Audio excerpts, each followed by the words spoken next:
Hola, buenas tardes. Ignacio, Camila, ¿me escuchan? Sí, perfecto. Hola, buenas tardes, sí. Hola, ¿cómo andan? Hola, Camila, Buenas tardes. ¿cómo va? Hola, Ignacio. ¿Cómo Bueno, va? ¿Todo gracias. bien? Todo bien, gracias por poner la cámara. Por favor. ¿Cómo andan? ¿Bien?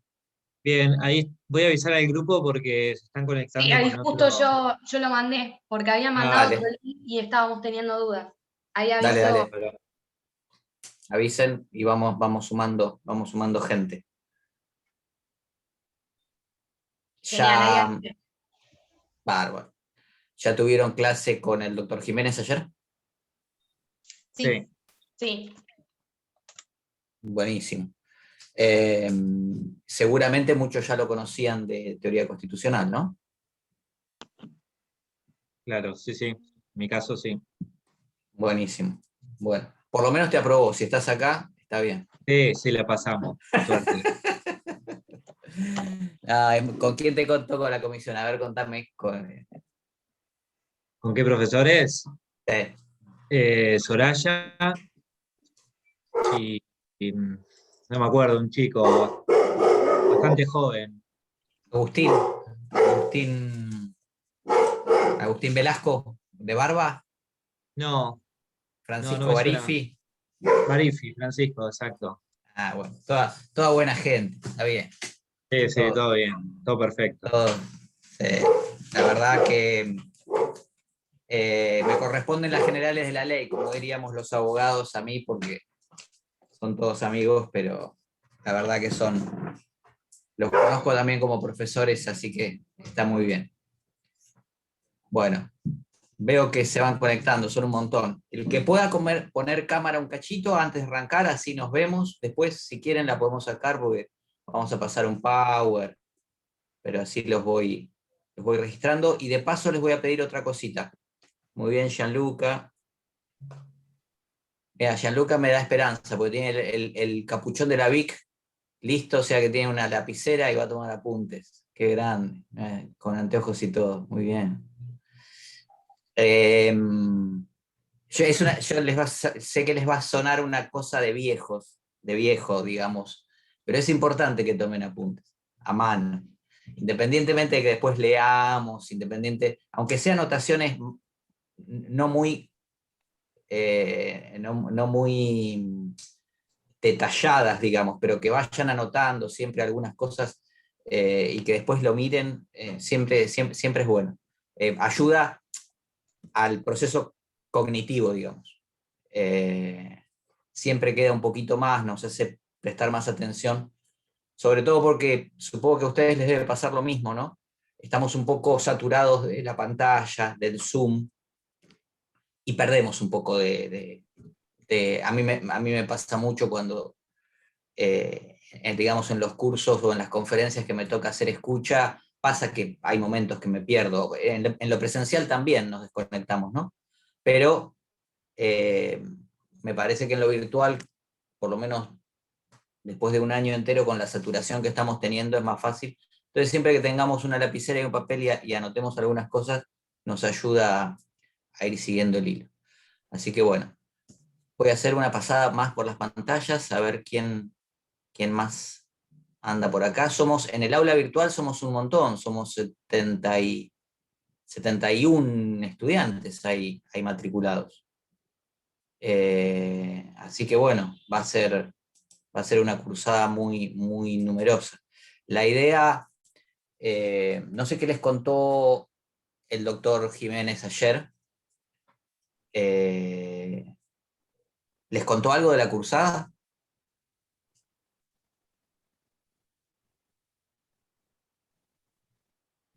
A ver quién se anima a comentarme algo. Yo no estuve porque empezó más tarde la cursada y pensé que no había, y bueno, después entraron más tarde, mucho más tarde.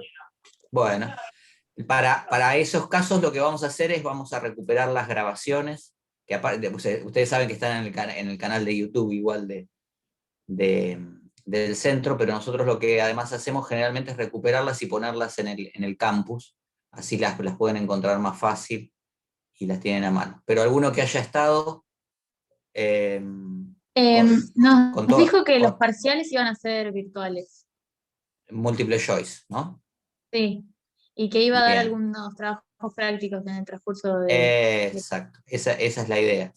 La idea es que eh, el trabajo práctico es un requisito sine qua non para poder después rendir el multiple choice. O sea, si tienen el multiple choice, pero no tenemos el trabajo práctico corregido, no se le pasa la nota, porque es una manera que nosotros tenemos digamos, de tener un control sobre los que vienen más o menos participando en las clases, ¿no?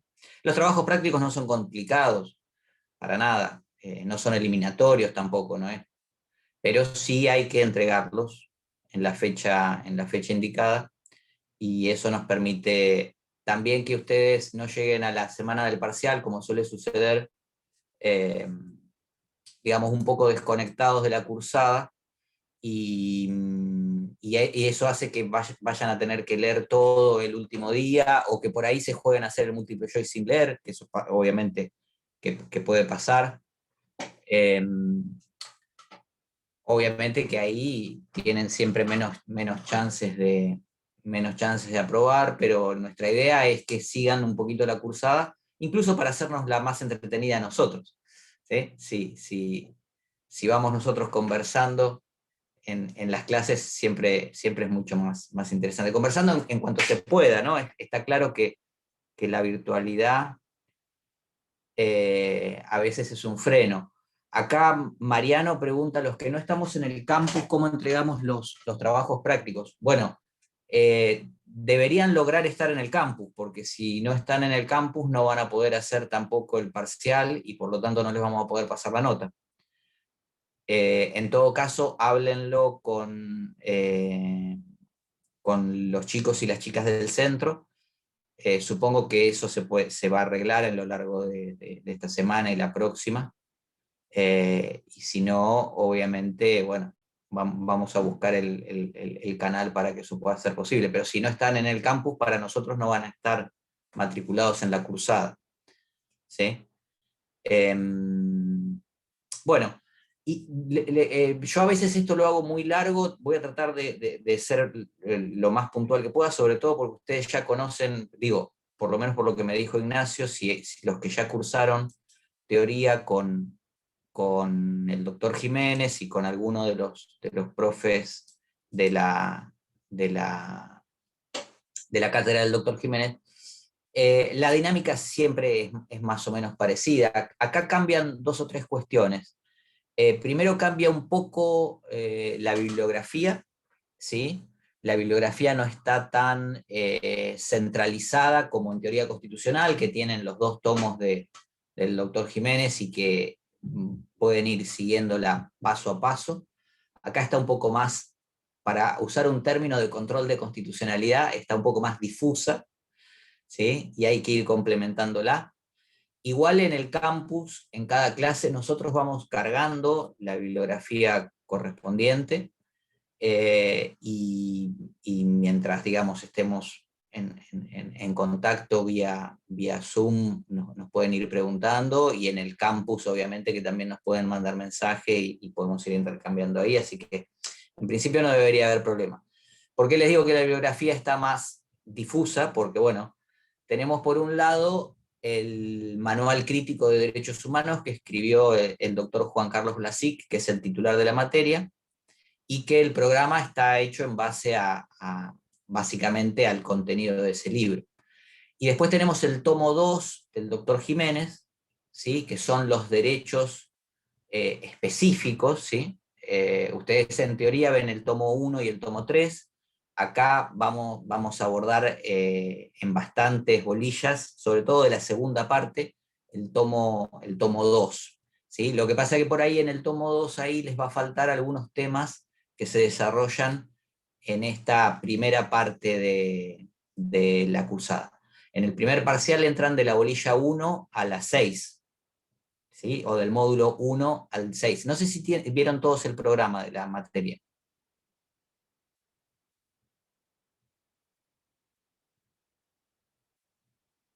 ¿Sí? Sí, Háganme profesor. una manito, aunque sea algún gesto estoy viendo, pero bueno, Sí, ahí profesor. está. Bárbaro. Entonces ustedes guíense por el programa, nosotros vamos a trabajar las bolillas 1 a 6 hasta el primer parcial, y de las 7 a la 12 en el segundo parcial. Sobre todo los primeros puntos, por ahí lo que les va a dar el doctor Jiménez va a ser algunos artículos que él escribió, que no están contenidos en el libro, y vamos a trabajar también bastante con el libro de Blasic, ¿sí? Entonces, eso es lo que les quiero decir, que por ahí está un poco más difusa la bibliografía. Nada que no se pueda solucionar, nada que a esta altura ustedes ya son estudiantes, no voy a decir veteranos, pero ya son estudiantes eh, expertos en el ámbito universitario, así que no van a tener ningún problema con eso. La otra cuestión, la regla básica, ustedes también la conocen, los temas de clase, digamos, entra todo el programa, ¿sí? Se puede tomar cualquier tema que esté en el programa, se haya dictado en clase o no, aunque siempre en las clases privilegiamos los temas que consideramos más importantes, y por lo tanto son los temas que también aparecen generalmente en los parciales, ¿sí? Pero la regla es clara. Si por algún motivo no se pudo dar el punto o la mitad del punto 6 del módulo 4, porque algo pasó, porque no hubo tiempo, ¿verdad? Bueno, eso no quiere decir que no entre, ¿sí? Todo se tiene que estudiar y todo tiene material para estudiar. Así que no tienen que tener ningún problema. Los parciales, como dijo el doctor Jiménez, son múltiple choice, generalmente son 10 preguntas a responder en media hora. No generan grandes dificultades, son preguntas que a veces son para pensar un poquito, pero el tiempo les tiene que recontraalcanzar. La mayoría que va siguiendo la materia lo puede aprobar tranquilamente. Aparte se aprueba con 4, o sea que obviamente que no posee grandes dificultades, solamente exige eso, seguir una lectura. La materia, le voy a decir dos cositas sobre la materia ahora. La materia tampoco trae grandes dificultades. No es una materia compleja, digamos, no vemos por ahí, no sé cómo decirle, no vemos por ahí elementos muy complejos, tipo teoría del delito, más vale abstractos, ¿sí? No hay nada de eso. Sin embargo, es una materia que a veces engaña, que parece que es muy digamos, muy de pensamientos libres, ¿sí? Muy de, bueno, opinamos A, opinamos B, todo es válido, y no es así, ¿sí? La materia es una materia compleja porque no hay una normativa única, no hay una normativa ni nacional ni internacional única, sino que lo que vemos acá son diferentes planos normativos e incluso no normativos, ¿no? Y con normas de diferente grado de eficacia, ¿sí? Que ustedes algunas de ellas las van a ver, o digamos, van a ver una clasificación más estricta cuando vean derecho internacional público, por ejemplo, ¿sí? Pero bueno, nosotros vamos a ver en el ámbito internacional normas, por ejemplo, como las declaraciones y como los pactos, los tratados o las convenciones. Y la efectividad jurídica que tienen esas normas en el ámbito internacional son bien diferentes. Incluso entre cada pacto o cada convención hay diferencias por los propios términos de esos pactos. Entonces,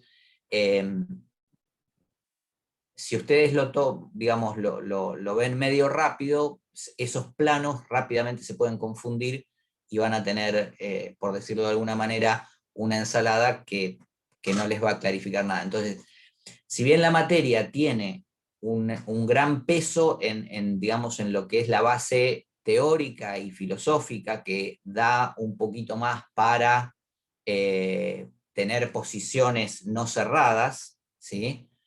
Y nociones que se puedan fundamentar digamos, desde diferentes puntos políticos e ideológicos inclusive. Lo cierto es que tiene un núcleo normativo que hay que conocerlo, que hay que saber cómo opera, que hay que ver qué peso tiene, y la otra dificultad es que la materia se construye, de hecho es una rama del derecho que nació a partir de la acción de órganos internacionales de justicia y de promoción y protección de derechos. Entonces se construye día a día. Es una rama del derecho que está en una evolución constante, ¿sí? Y eso hace que tengamos que tener, por un lado, el ojo en los manuales, en los textos, y por otro lado, en las novedades jurisprudenciales, tanto de los comités de los diferentes pactos de Naciones Unidas, como de la Corte Interamericana de Derechos Humanos, o de la Comisión Interamericana de Derechos Humanos, porque ese es el sustento con que nos vamos nutriendo, ¿sí? Para decirles una cuestión nada más puntual, por ejemplo, hasta hace 2 años, cuando se hablaba de derecho al medio ambiente, en realidad no era una materia que en principio la tratábamos en el ámbito del sistema de protección interamericano, es decir, el que tiene como cúspide o como intérprete final a la Corte Interamericana de Derechos Humanos, que es un órgano de suma importancia para nosotros como países americanos, pero para nosotros como Argentina, por el grado de recepción que nosotros le hemos dado a ese sistema interamericano, ¿no? Entonces, hasta hace 2 años no se hablaba de eso, o no era una materia que abordara la Corte, y sin embargo, hace 2 años sacó sacó una observación, digamos, una forma de emitir su opinión, donde empieza a tener ese derecho en cuenta dentro del ámbito de protección de los derechos humanos. Entonces, bueno, tenemos que asumir esa novedad, interpretar de nuevo cómo, en el ámbito interno, cómo nosotros trabajamos algunas de estas cuestiones, y eso hace que sea una materia, insisto, en construcción continua casi, ¿sí? Y eso tiene un impacto muy grande en los diferentes sistemas normativos de los países de la región. Así que digamos, es para no aburrirnos, básicamente. Es para no aburrirnos. A los que nos gusta el derecho público, a los que nos gusta, digamos, esta fase, digamos, de derecho que conecta, cuando hablo de derecho público, hablo el derecho que tiene que ver con cómo los estados se relacionan con sus ciudadanos, con los otros estados, ¿sí? En cómo operan los derechos de los habitantes de cada uno de los países en torno a los sistemas de protección internos e internacionales. Entonces, bueno, a los que nos gusta eso, nos parece genial. A los que les aburre, bueno, nada, lo van a tener que pasar, no pasa nada. Lo cierto es que esta materia primero que es nueva, nació en los programas de las carreras de Derecho, obviamente después de que la Argentina salió de la dictadura de 1976-83, cuando a fines de los 80, a principios de los 90, muchas facultades se normalizaron porque habían estado anormales, digamos, habían estado intervenidas por la dictadura, entonces en el 84 se empezaron a normalizar, y bueno, muchas carreras de Derecho cambiaron sus programas, entre ellos la nuestra, y una materia que estaba dentro de Derecho Constitucional, que era ver los derechos en particular, ¿sí? Se separó y lo empezamos a estudiar más en profundidad, ¿sí? Y eso es bien interesante, porque trae otras complejidades y porque tenemos más posibilidades de ver cada uno de esos derechos en forma más específica. Entonces, bueno, digo, esta materia es nueva, digamos, en ese sentido, estudiándola, pero es una materia también novedosa en el ámbito del derecho. Nace específicamente en 1945, después de la Segunda Guerra Mundial, eso vamos a ver algo, no sé si en esta clase o en la próxima, pero les quiero decir que es una materia novedosa, y sin embargo, y como toda materia novedosa, siempre cuesta un poco hacerle entender a la mirada tradicional del derecho que es una materia importante. Entonces, tradicionalmente, por ejemplo, por decir una rama, los civilistas, ¿sí? ¿Ustedes ya qué hicieron? ¿Civil 1 y obligaciones? ¿Alguno hizo contratos también? No, hasta Civil 1 hicimos. Bien. Bueno, cuando vean obligaciones y cuando vean contratos y cuando vean reales, van a ver que los civilistas son siempre bien esquematizados, digamos, en el Código Civil, y su fuente es el Código Civil, lógico, porque es la fuente del derecho, una de las fuentes más importantes que hay en la Argentina. Pero lo cierto es que a partir de la reforma del 2015, ese Código Civil, en el artículo 1, dice que hay que interpretar las normas de ese código a la luz del derecho internacional de los derechos humanos. O sea que no solo juega el artículo 75 inciso 22, ¿se acuerdan ustedes del 75 inciso 22? Lo han estudiado en teoría constitucional. El que dice que, bien, Joaquín y Solange me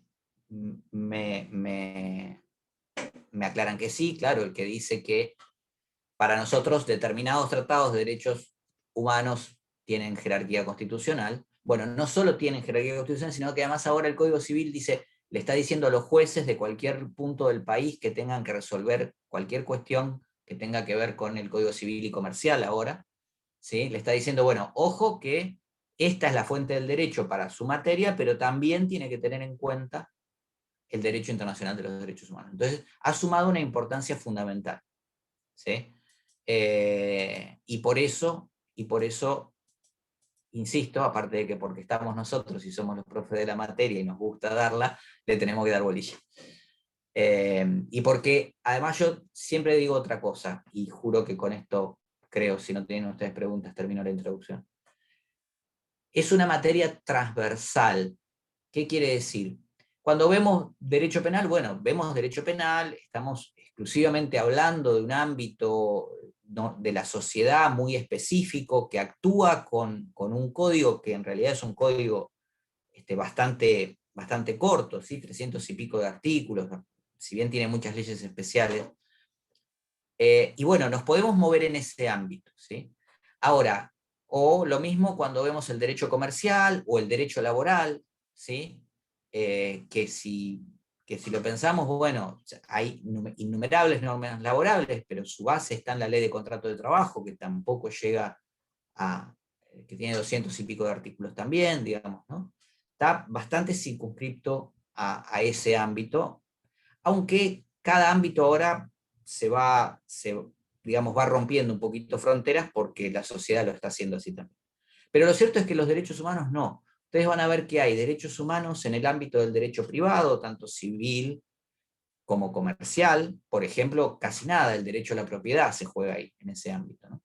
Van a ver que hay una base importante de derechos humanos en el derecho penal, lógicamente, el derecho a la libertad, ¿sí? El derecho a un debido proceso, el derecho a una pena legal, el derecho a que las cárceles sean sanas y limpias, los derechos de la víctima, digamos, a que se castigue a quien comete un delito. Bueno, y todos esos podemos incluirlos de alguna manera en algún plexo de derechos humanos. Los derechos laborales, porque van a ver ustedes específicamente lo que son los derechos humanos de segunda generación, traen los derechos laborales. O sea, es una materia transversal, ¿sí? Que va a poner de alguna manera piezas en cada uno de los casilleros de casi todas las materias de derecho que ustedes van viendo. Entonces, por eso también tiene su importancia, y eso, lo que además de la importancia, le da una dificultad, porque no podemos pensar solo como civilistas, solo como penalistas, solo como comercialistas, solo como laboralistas. Acá es un poco tener en cuenta todo el sistema normativo de un país y saber hasta dónde llegamos tampoco, hasta dónde nos vamos a meter. Nos vamos a meter específicamente con cómo se hace un telegrama laboral, porque eso no es una norma de derechos humanos, de derecho internacional de los derechos humanos, pero sí nos vamos a meter con cómo se respetan ciertos derechos. Y entonces, bueno, esos ámbitos son los que hay que ir viendo. La otra recomendación obvia, ya la conocen creo que desde la primaria, desde la secundaria, que se la vienen diciendo cada uno de los profesores que tienen en cada ámbito, vayan mirando los temas por semana, vayan mirando los temas, no dejen todo para último momento, para el día del parcial. Bueno, yo se los voy a decir también, sé que muchos no lo hacemos. A mí cuando me lo dicen tampoco muchas veces lo hago, y lo hago todo al final, porque bueno, todos tenemos nuestras actividades, o por X motivo, ustedes deben estar cursando 3 o 4 materias más por ahí, deben estar trabajando o ocupándose también de la casa, de lo que sea. Bueno, los que tienen la posibilidad de ir siguiendo la materia día a día, síganla, háganos preguntas en la plataforma, acá en las clases, donde quieran, ¿sí? Se hace más entretenido y ustedes van aprendiendo más. ¿Estamos? ¿Sí? Bueno, dicho esto, entonces arranquemos la clase, si les parece.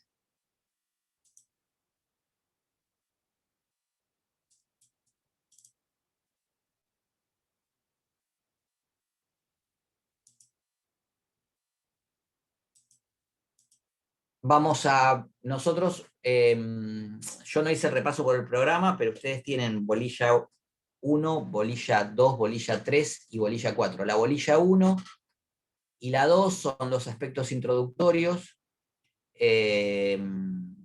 están muy bien desarrollados en el libro de Blasig, y el doctor Jiménez les da además algún artículo para la bolilla 1, que él la explica, seguramente la explicó ayer. Para los que los perdieron, vamos a sumar la clase.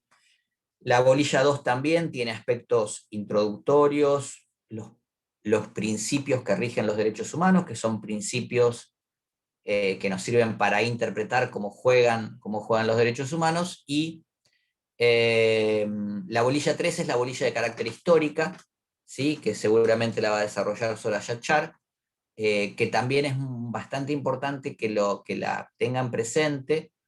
Está también muy bien desarrollada en el libro de Blasig, porque, como les dije, como esta materia se construye un poco día a día, la parte histórica nos sirve para entender el proceso de creación de normas, de normas y de interpretaciones y de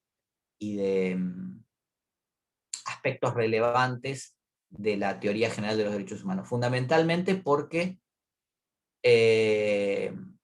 los derechos, lo que hoy conocemos como los derechos humanos, nacieron generalmente siendo no derechos, todos, ¿sí? ¿A qué me refiero? A que se crean derechos y luego se los consagra con el carácter de fundamentales, que los lleva al plano de decir, bueno, estos son derechos humanos con las características que ustedes van a ver en la bolilla 2 y alguna que vamos a ver ahora, cuando pensamos que ninguna persona en el planeta se le pueden negar esos derechos. Esa es la calidad que tienen. Ahora, históricamente, eso responde siempre a luchas por los derechos. Ustedes saben, hoy, digamos, a nadie se le ocurriría decir que una persona no nace libre. Sin embargo, la esclavitud se abolió en términos históricos ayer no más. Hay una canción del rock argentino de la década del 60 que se dice ayer no más, por ahí alguno la ha escuchado. Mira, Rafael se ríe, así que sabe que estoy haciendo referencia a los gatos ahí. Pero digo, eso es ayer no más, o sea, en 1865 Estados Unidos reformó su constitución y provocó una guerra de secesión para terminar con la esclavitud. Y Brasil, nuestro vecino más importante, lo hizo recién en 1870 y pico, casi en 1880. Y En también realidad, luego, profesor, hay un estado que no Manuel, lo rectificó hasta el 2013. En un estado de bien, Estados ¿cuál Unidos es? Muy bien, sí, no me acuerdo si era Iowa o sí. no me acuerdo. Era un Sí, estado del sur que no lo había igualmente es rectificado. cierto, no lo había Creo que en rectificado Estados en su Mississippi. constitución. Perdón. Perdón por Puede interrumpir, ser. pero creo que en Estados Sí, Mississippi. sí, Mississippi era. Muy Mm. bien, muy bien. No, interrumpan todo lo que quieran. Aparte me encanta el micrófono de Manuel, mira. Me voy a tener que comprar uno de esos. Gracias, gracias. Trabajo con esto. Sí, claro, me imagino. Está muy bien, está muy bien. No, es así, tal cual. Bueno, pero ahí si quieren, después vamos a ver cómo juegan los principios del Estado federal con respecto a a las autonomías estaduales y cómo cómo el ámbito internacional de los derechos humanos invalidaría los estados que no los estados provinciales, en nuestro caso, o estaduales, en el caso de Estados Unidos, que no se acoplan a la normativa nacional, ¿sí? Igual ya los estoy metiendo en otro lío, pero está muy bien lo que ustedes dicen. Por eso les digo, pero bueno, fíjense, lo que dice Manuel, y no me acuerdo quién más había dicho. Más a mi favor, o sea, cada derecho que hoy vemos como una cuestión, y me voy a meter ya en un juego que seguramente habló el doctor Jiménez ayer, como una cuestión natural, es decir, reconocer que los hombres y las mujeres nacemos libres y que no podemos ser un objeto de comercio, es decir, no podemos ser esclavos, bueno, es, insisto, de ayer nomás.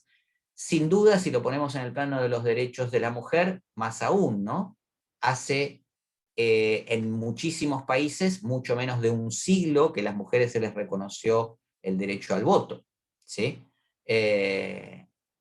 Y hay todavía en muchos países que no se les reconoce ese derecho, ¿sí?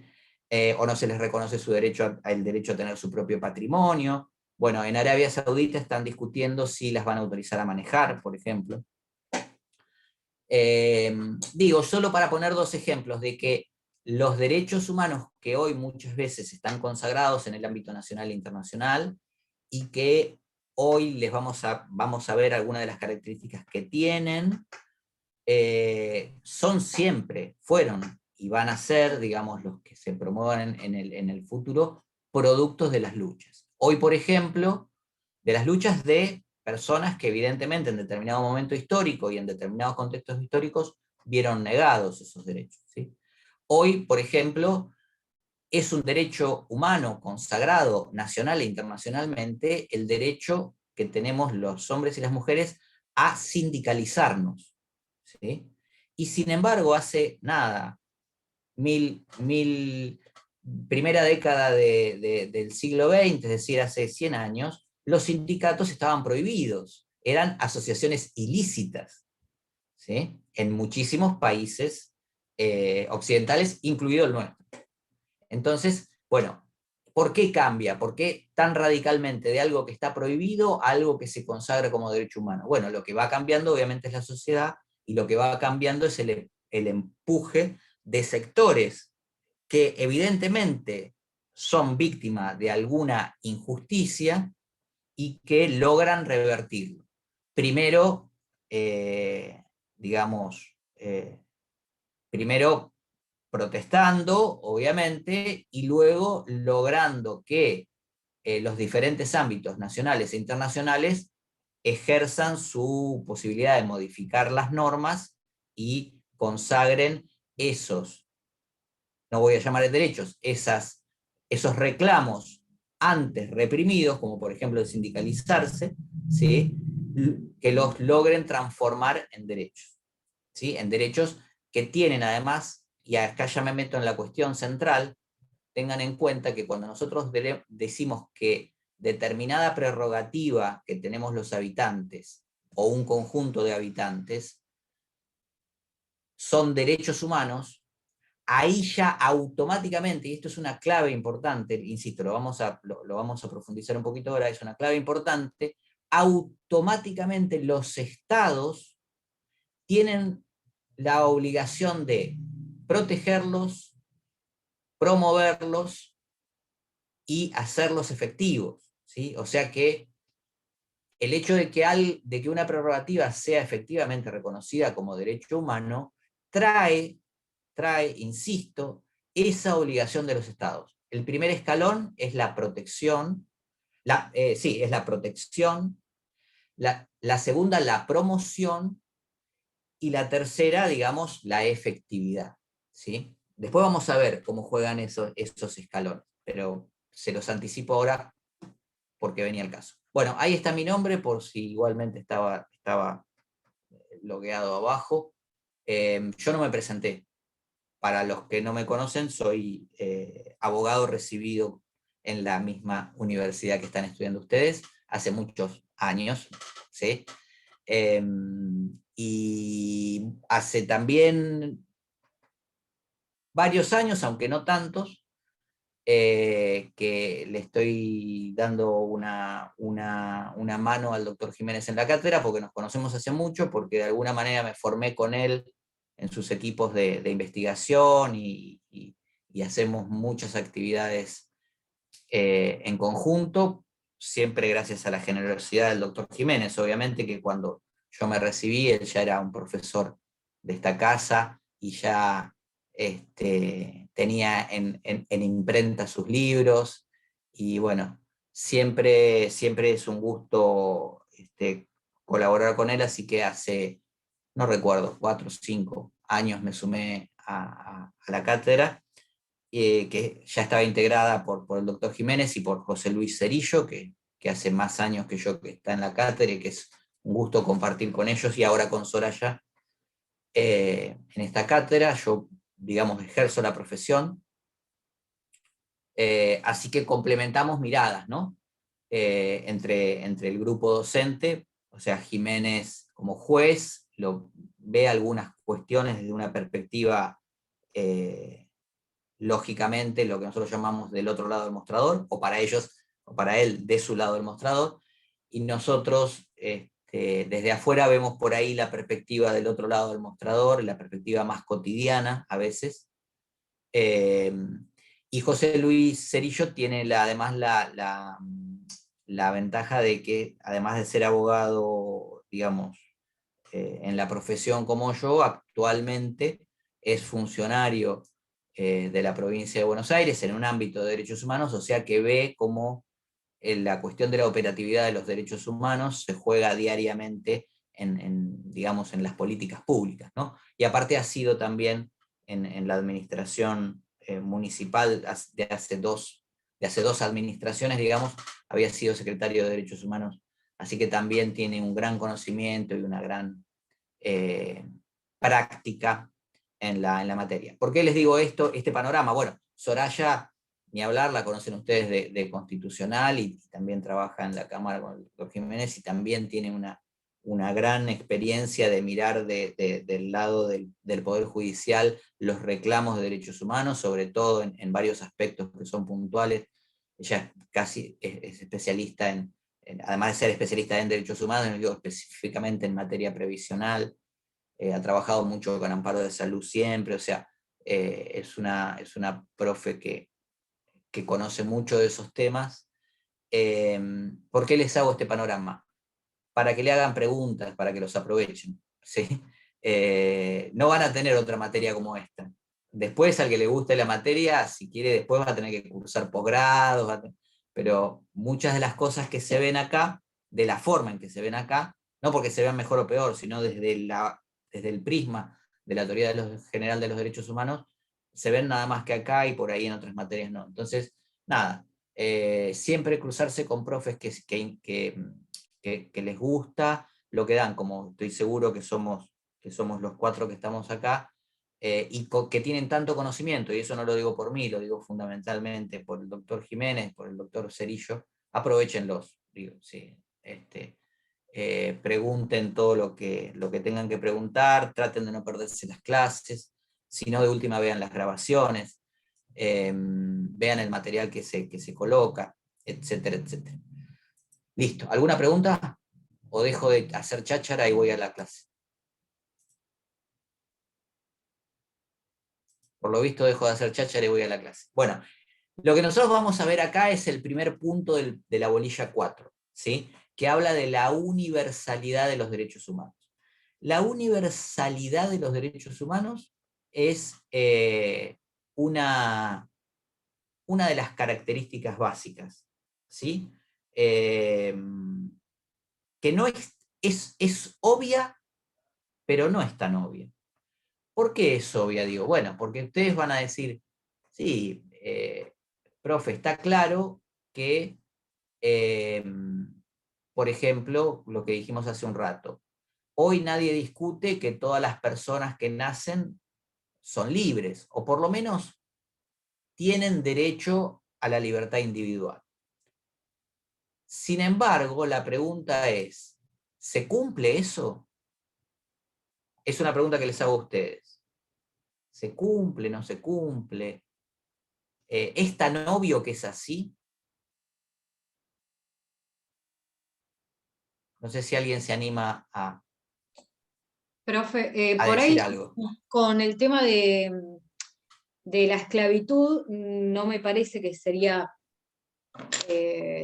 tanto, o sea, porque se abolió hace 1000 años, ¿no? Por ahí lo que yo más lo noto es en cuanto a la homosexualidad, ¿no? Que Muy eso buen sí, ejemplo. que hace muy poco, en 1972, recién se saca del manual del DSM de psiquiatría Exacto. como trastorno mental. Exacto. Entonces por ahí está un poco más cercano, bueno, yo ni había nacido, pero más o menos está un poco más cercano a nosotros, ¿no? Que la esclavitud. Perfecto el ejemplo. Yo Perfecto el creo que, ejemplo. hola, Sí, profe, yo creo que la vale. universalidad tampoco se ve en lo que vendría a ser la igualdad, en el sentido de la igualdad de derecho ante un tribunal, no se juzga con la misma vara a una persona que tal vez no es un empresario o tal vez viene de familias o tiene recursos bajos, que a una persona que tiene todos los recursos. Creo que eso se ve mucho a la hora de determinar, mismo por los jueces, una sentencia. Y hasta le Tal suman cual. años tal vez a una persona que hizo lo mismo o tiene la misma pena que otra. Bien, bien. Perfecto. Ahora, les voy a poner otro caso. Pensemos en casos, o sea, los dos ejemplos me recontrasirven. Lo de igualdad lo vamos a ver específicamente dentro de 2 o 3 clases, así que ahí, Brisa, vamos a tener para trabajarlo porque es un temazo, sin duda. Lo de las modificaciones, digamos, en determinadas perspectivas tradicionales que van cambiando, también es muy interesante, como en el caso, digamos, de la homosexualidad, como fuera del catálogo de los trastornos mentales del DSM. El DSM, a ver, Solange, si lo explico bien, el DSM es un catálogo, digamos, reconocido por la Academia Internacional de Psiquiatría, donde están todas las enfermedades mentales. Al sacar, como bien dijo Solange, yo no tenía la fecha, pero al sacar ese trastorno, están diciendo, bueno, la elección sexual, ¿sí?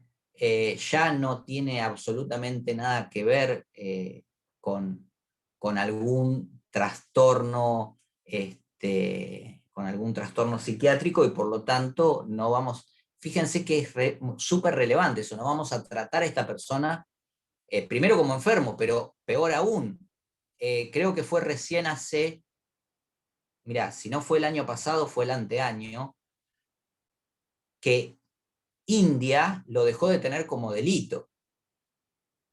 ¿Sí? O sea que peor aún, se veía como una acción que era lesiva de los intereses de la sociedad, porque por eso se transforma una acción, se tipifica como delito. Pero bueno, claro, eso es genial, porque si ustedes van a cómo está proclamada la libertad dentro del ámbito internacional de los derechos humanos, es una libertad súper amplia, que incluye la elección sexual, que incluye, digamos, diferentes formas de vida, aunque sean desiguales, ¿sí? Ahora, por eso les decía que, digamos, por un lado, parece que es obvio que la universalidad es una característica de los derechos humanos. Para decir, ahí está definida, lo tienen en pantalla, lo voy a leer para los que tienen celular o no lo pueden estar, o no lo están viendo.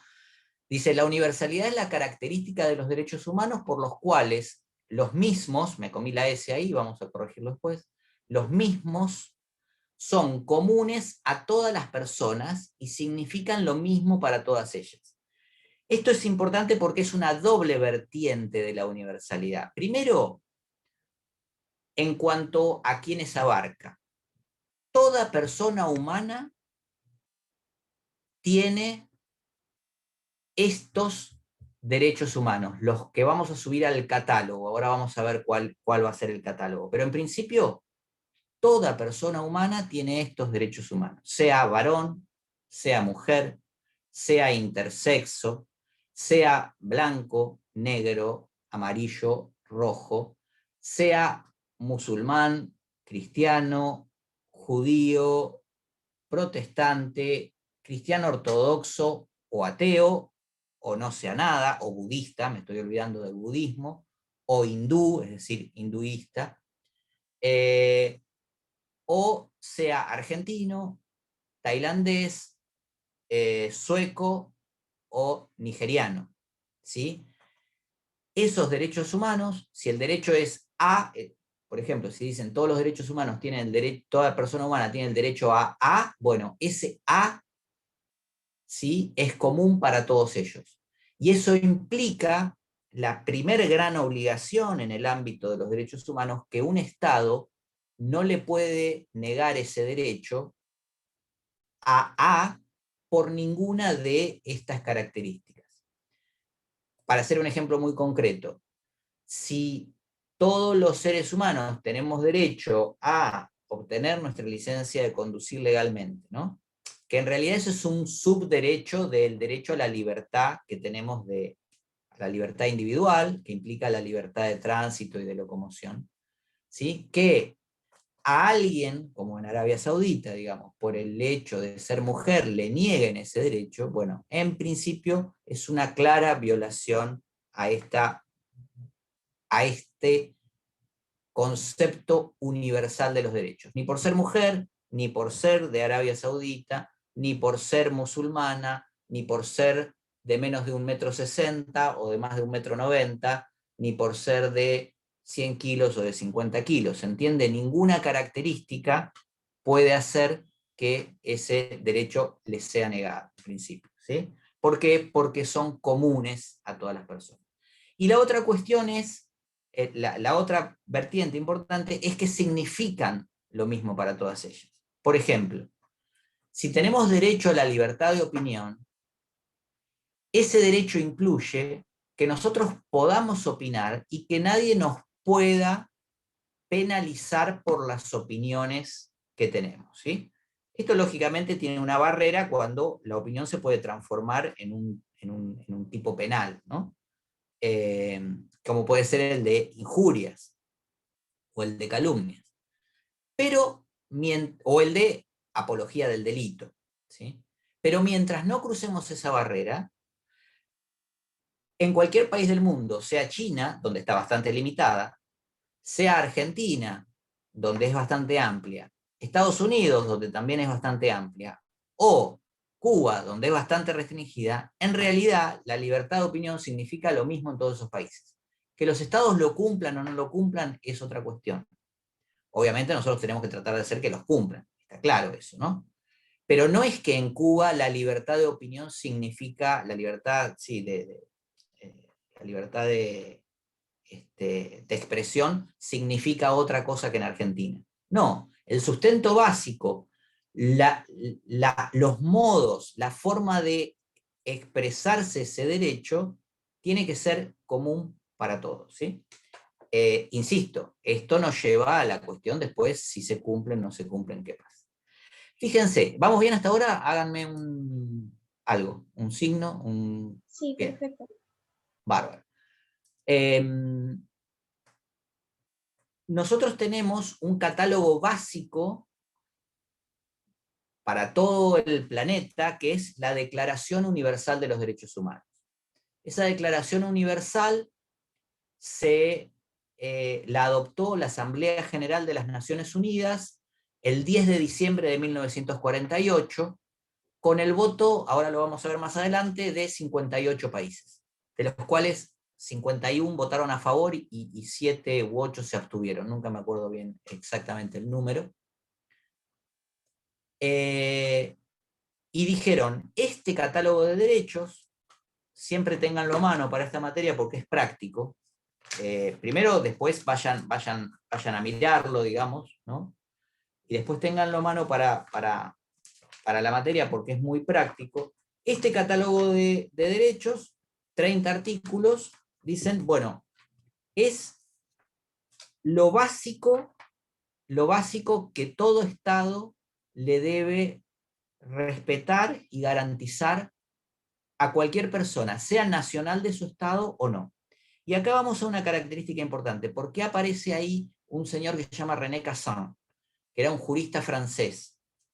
Bueno, René Cassin integró el comité de juristas que estuvieron trabajando casi 3 años, desde 1945, en que la ONU le encomienda a este comité de 20 juristas y de 20 tanto juristas varones como juristas mujeres. Es después interesante, después les voy a buscar un artículo sobre la historia de las mujeres que integraron esta comisión, porque es muy interesante para ver también a los derechos humanos desde una nueva que nos exige una nueva perspectiva, que es la perspectiva de género. Esta comisión estuvo integrada por juristas de diferentes tradiciones, tanto occidentales como orientales, tanto, digamos, religiosas más ligadas al cristianismo como al hinduismo o a los países musulmanes, ¿sí? Y trabajó varios años para poderse poner de acuerdo en 30 artículos. No fue fácil. Es más, fue muy difícil.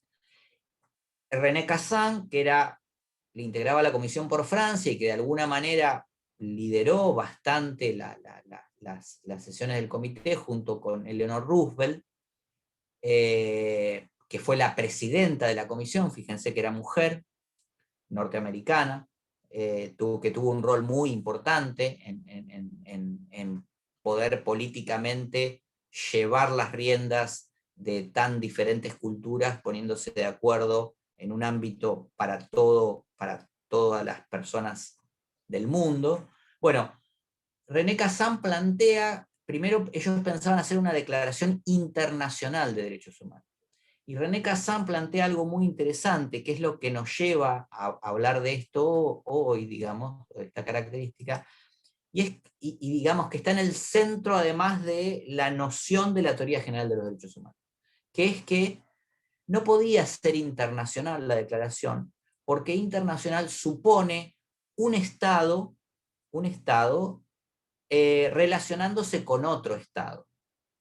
Y por lo tanto supone que las personas, para entrar dentro de ese catálogo, tienen que tener determinada nacionalidad, tienen que ser nacionales de alguno de esos estados, porque a eso nos llevaba la palabra internacional. Cuando él plantea la universalidad, él dice, universalidad es más amplio, no nos remite al carácter de Estado-nación de esos ámbitos políticos soberanos, que en ese momento eran 58, después vamos a ver todos los que son, ¿no?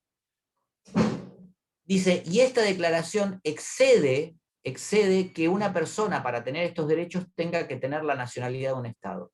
Puede ser que no tenga ninguna nacionalidad, puede ser que no sea nacional de ningún Estado, y esa persona igual tiene que tener estos derechos. Y por eso él propone el vocablo universal, lo defiende dentro de la comisión, y a mí me gusta rescatar mucho en este punto que está más, vale, a veces medio escondido, en el origen de la declaración, porque me parece que es central.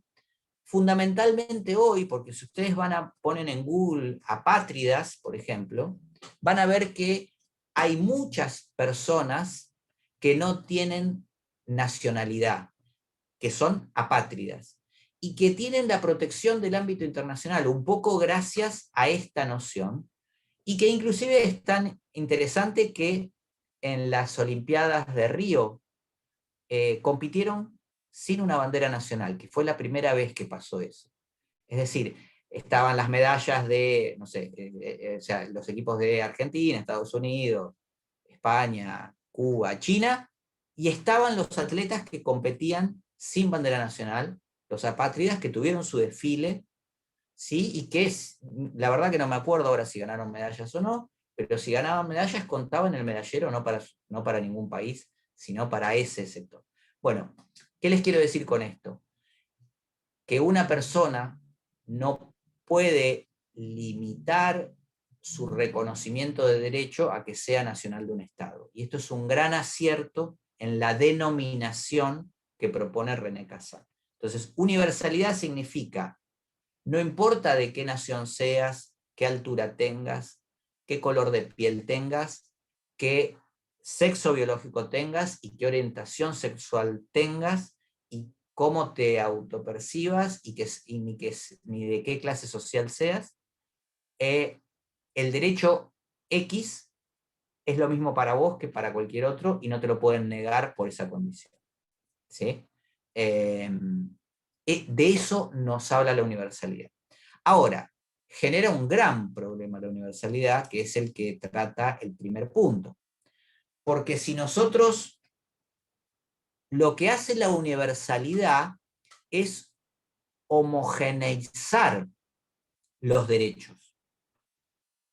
Pero lo que sucede es que la verdad es que las diferencias culturales que se transforman muchas veces en diferencias que después son asumidas por los estados nacionales y llevadas a normas jurídicas, son muy diferentes entre todos los pueblos de la Tierra.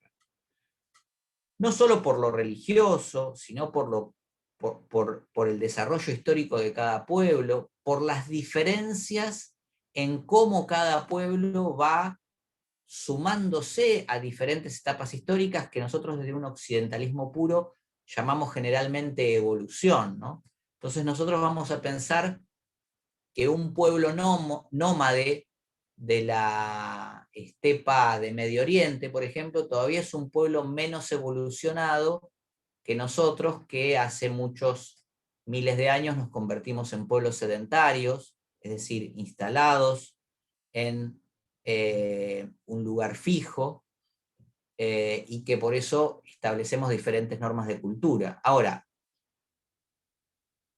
¿por qué nosotros vemos como menos evolucionados a un pueblo nómade? Bueno, porque tenemos un poco la mirada del conquistador europeo del siglo XVI y XVII, que salió, digamos, impulsado por los cambios sociales que se vivieron en esa región del mundo, que por muchos siglos fue de las regiones más atrasadas del mundo, es decir, las culturas chinas o indias en muchos momentos fueron, y árabes mismas, que hoy se ven de alguna manera como una cultura bastante atrasada en los términos, en los cánones de los términos occidentales, fueron mucho más avanzadas que la cultura europea, ¿sí? En muchos aspectos. En el técnico, por ejemplo, bueno, por decir algo básico, los chinos los chinos descubrieron la pólvora y eso permitió a Occidente luego apoderarse de ese gran descubrimiento y llevar eso a otros planos.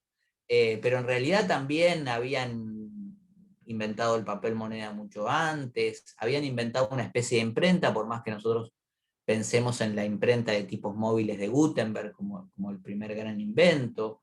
Los árabes habían desarrollado la matemática y la astronomía en forma muchísimo más avanzada que los europeos de mediados del siglo XIII-XIV, por ejemplo. ¿Sí?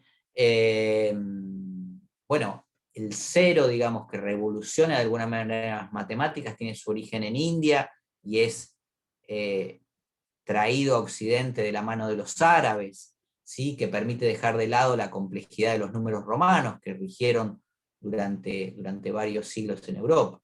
¿Por qué les hago todo este recorrido un poco histórico, un poco, no sé, por ahí cansador? Para que se den cuenta que la relación entre culturas es compleja y lo que en realidad parece evolucionado en determinado momento siempre es de acuerdo al punto de vista con que lo miremos, ¿no? Entonces digo, claro, los europeos dieron un salto impresionante, claramente, en la historia de la humanidad a partir de lo que se llamó la modernidad, la ilustración y el desarrollo de un pensamiento científico determinado, que hoy conocemos como el método científico, básicamente, ¿no? No me voy a meter en eso, que me encanta, pero sé que los voy a aburrir mucho, pero ustedes piensen que eso, digamos, es una cosa puramente europea, que los europeos trasladan después a sus colonias, básicamente, pero que tampoco es tan nueva, digamos, ¿no? Darwin, ¿cuánto tiene? Menos de 200 años, 160, 170 años. O sea que hasta ese momento, también por más evolucionado que fuéramos, la mayoría de las culturas occidentales no tenían en miras la teoría de la evolución. Pensaban, digamos, que Dios había creado al hombre a su imagen y semejanza, etcétera, etcétera. Bueno, es cierto que esa teoría de la evolución y que hoy conozcamos una infinidad de aspectos más del mundo que nos rodea en todas las disciplinas, lo generó la cultura europea a partir del desarrollo del método científico en diferentes planos, ¿no? Y por eso parece que eso es universal, parece que esa forma es la forma que tenemos los seres humanos de conocer las cosas. Bueno, ojo, hay otras culturas que conocen las cosas de otra manera. Por ejemplo, los pueblos aborígenes de muchas regiones del mundo conocen a través de miles de años y muy eficazmente el valor de ciertas hierbas medicinales, no por la aplicación de ese método científico, no por publicar los resultados en la revista Science, ¿sí? Después de hacer un estudio de laboratorio, sino porque lo vienen implementando generación tras generación hace miles y miles de años. Entonces saben que tal hierba sirve para curar tal enfermedad. Está bien, no tienen un tomógrafo computado para diagnosticarlo, ¿sí? Pero tienen otras formas de diagnóstico que han resultado válidas durante muchos miles de años. Entonces, ojo con decir, bueno, esta es la única forma. Por eso la universalidad es bien difícil, porque nosotros podemos decir, bueno, la libertad de expresión implica que cada persona puede decir lo que quiera en cualquier momento, porque si no le están violando su derecho humano a la libertad de expresión. Ahora, en determinada región del mundo puede haber una comunidad aborigen o una comunidad tradicional que diga, no, bueno, un momentito. Acá primero hablan los ancianos que tienen la experiencia, después hablan por ahí las mujeres de la tribu que hacen los labores, y después le vamos a dar la palabra a los más jovencitos y jovencitas que tienen ganas de hablar, y no le estamos coartando su libertad de expresión, estamos de alguna manera aplicando una diversidad cultural, ¿sí? Que también tiene que ser respetada. Y esto es Sí, dale. Pasa que, o sea, en estos ámbitos juega mucho lo que vendría a ser la costumbre. No es lo mismo tal vez la costumbre que tenemos en países hispanos, como dijo usted, que la que tendríamos en África o en Asia. Son costumbres diferentes, entonces creo que la idea estaría en que esos derechos humanos, si bien son aplicados y universales para todos, que cada uno los tome, depende de su región, porque si no, tal vez están imponiendo que todas las personas pueden hablar y decir lo que digan, pero como usted dijo, tal vez en una tribu no es así y todos lo aceptan, entonces como todos lo aceptan no habría una revolución, sin revolución no habría cambio y entonces en este caso estaría todo armónico. Creo que vendría a ser respetar a las demás personas también. Sí, exacto, es tal cual, Brisa. El problema es que eso en el campo práctico genera muchas dificultades. ¿Por qué? Porque en cada caso tenemos que encontrar el límite en que podemos tolerar diversidad cultural y no podemos tolerar diversidad cultural. Por ejemplo, el uso de la Hay culturas burka. que, perdón, hay Sí, culturas dale. que mutilan, ya ahí me parece una aberración, y para ellos Exactamente, es algo muy bien, normal y muy está bien, aceptado, pero muy bueno, bien. hay como un abismo. Exacto, bien. Claramente Solange, ese es el ejemplo. ¿Querés contar de qué estás hablando o lo menciono yo? No, no, por favor, lo dejo usted.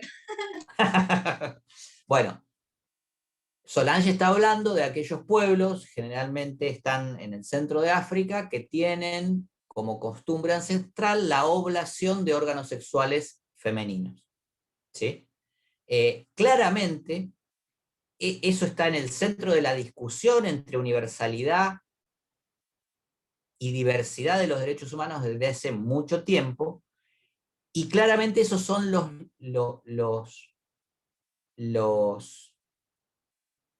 estamentos o los casos en que hay que marcar un límite, ¿sí?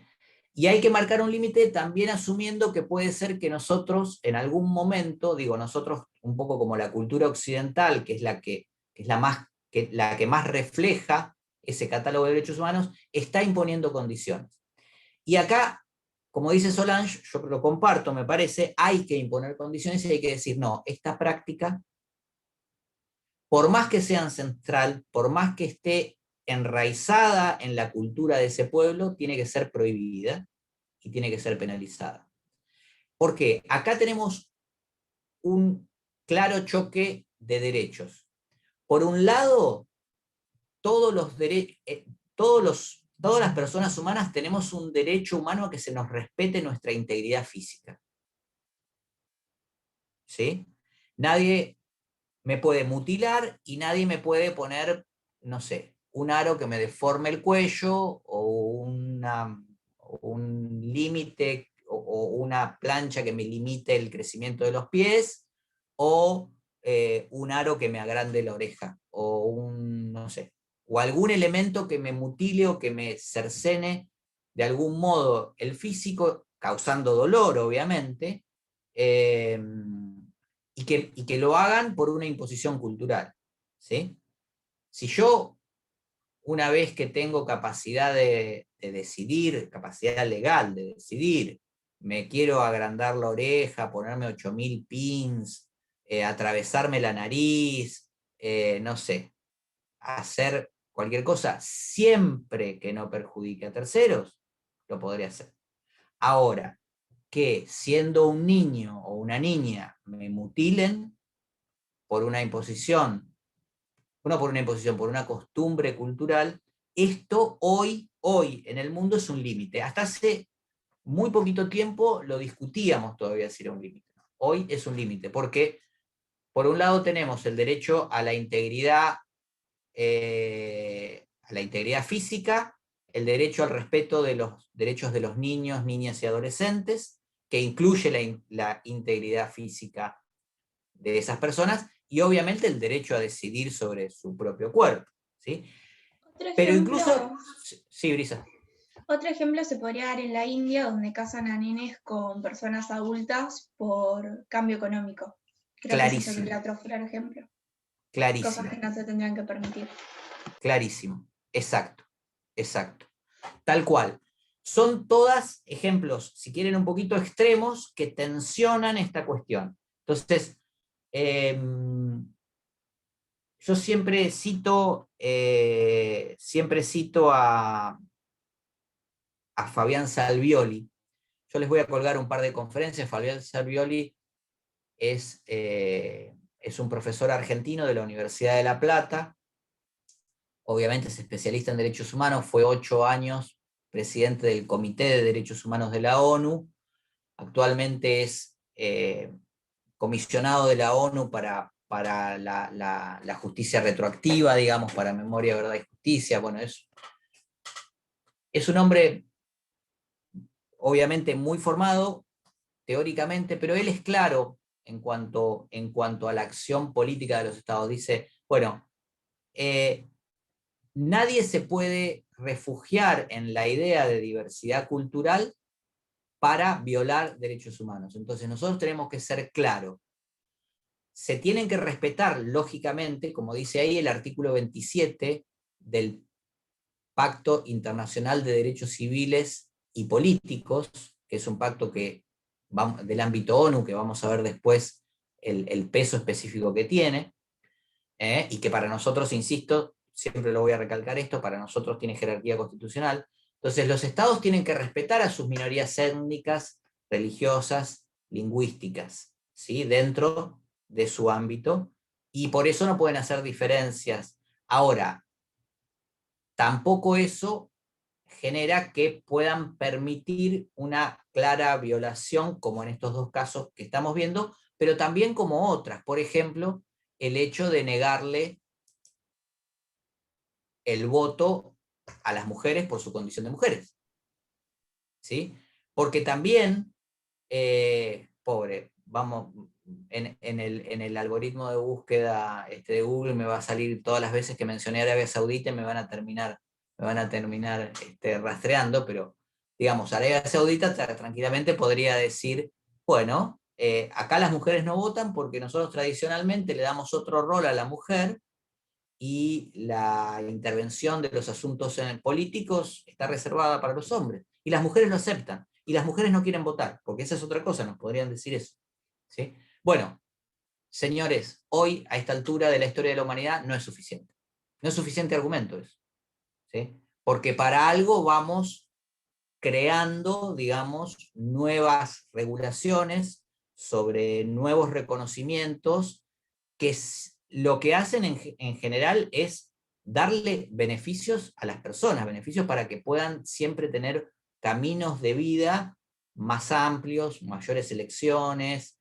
Si la mujer no quiere votar, bueno, perfecto, Arabia Saudita pone el voto optativo, como en la mayoría del mundo el voto es optativo. A nosotros nos parece raro porque nosotros nacemos y nos criamos con el voto obligatorio, digamos, pero en realidad en la mayoría de los países del mundo el voto es optativo. Entonces Arabia Saudita deberá poner el voto optativo, y la mujer que entienda que no tiene que participar en política por esta cuestión cultural, no lo hará y no votará. Pero una cosa es que esa persona individualmente decida no ejercer su derecho, y otra cosa es que el Estado se lo niegue. ¿Se entiende?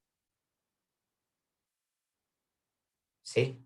Entonces, esa tensión es difícil de resolver. Yo les voy a pedir en el foro, en el foro que está armado en la plataforma, que ahora después lo voy a poner visible, les voy a pedir que me indiquen alguno de estos casos, que busquen un poquito, que googleen, que miren. Los dos que nosotros mencionamos, en realidad los que mencionaron Solange, los que mencionó Brisa, son siempre digamos, los más extremos, pero hay muchos otros que son muy interesantes. Les voy a pedir que busquen alguno y que me lo comenten así cortito como para ir bien. Bueno, y hay una declaración universal de la UNESCO. La UNESCO es la Organización de las Naciones Unidas para la Cultura, sí, que habla sobre la diversidad cultural y que tiene como fin antes la diversidad cultural, y cuando digo antes digo hasta hace muy pocos años. Hasta hace muy pocos años la diversidad cultural era combatida desde los estados. ¿Ustedes se acuerdan cuando vieron la bolilla 2 en teoría constitucional, cuando vieron Iglesia y Estado? Bueno, ¿Recuerdan antes de la reforma del 94 que el Estado argentino tenía una obligación? Que, mejor dicho, no tenía una obligación. El Estado argentino le imponía al Congreso que realizara algo en relación a los pueblos originarios. ¿Se acuerdan?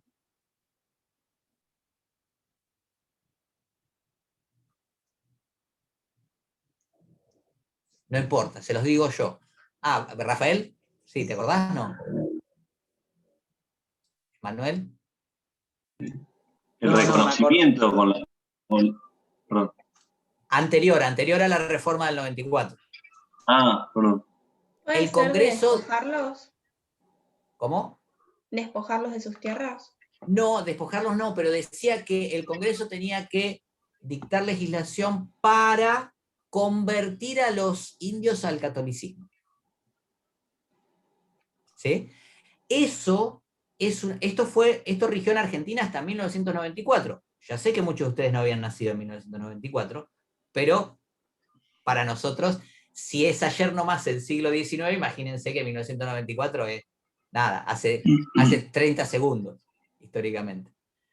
¿Sí? Entonces, fíjense, nuestra Constitución decía que el Congreso debía hacer lo necesario para convertir a los indios al catolicismo. Eso claramente va en contra de cualquier mirada sobre diversidad cultural que hoy tenga. De hecho, la reforma del 94 en este punto hizo algo muy importante, que es reconocerles el derecho a los pueblos aborígenes de la educación bilingüe. En lugar de tratar de negar el pasado, lo que a partir de 1994 tiene que hacer el Congreso es asegurarle a esos pueblos que no van a perder su lengua de origen, ¿sí? Y que en la escuela se debería hablar, en la escuela, por ejemplo, del sur, mapuche y español, y en las escuelas de Formosa se debería hablar toba y Wichi, gracias, no me salía. Wichi y español, ¿sí? Y en las escuelas de Jujuy y Salta se debería hablar quechua y español, ¿sí? Pero igualmente eso no está federalizado. Eso No, solamente son en las provincias específicas.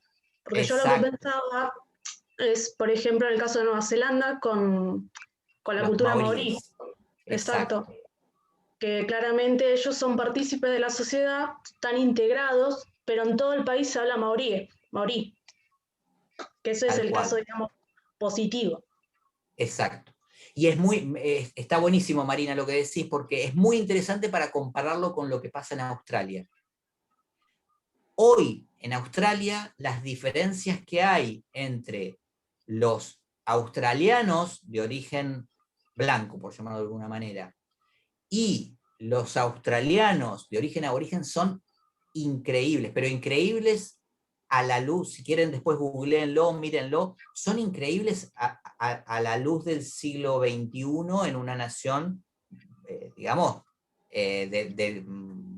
Australia, digamos, está sin duda entre los países más avanzados del mundo, creo que integra la OCDE o está ahí nomás, digamos, avanzado y desarrollado. Bueno, la mirada que tienen los australianos con respecto a sus aborígenes es todo lo contrario de lo que contaba Marina con respecto, incluso hasta, les digo, con sistemas judiciales diferentes, hasta no hace muy poco tiempo. Bueno, pero no me quiero meter en el tema porque es buenísimo, es apasionante, pero nos queda un poco para recorrer. Piensen ustedes en todos estos líos que se arman y cómo después los tenemos que resolver en el ámbito de los organismos de derechos humanos, ¿no? Entonces, por un lado tenemos ese derecho a la diversidad cultural y por otro lado tenemos esa extensión a la universalidad donde, por ejemplo,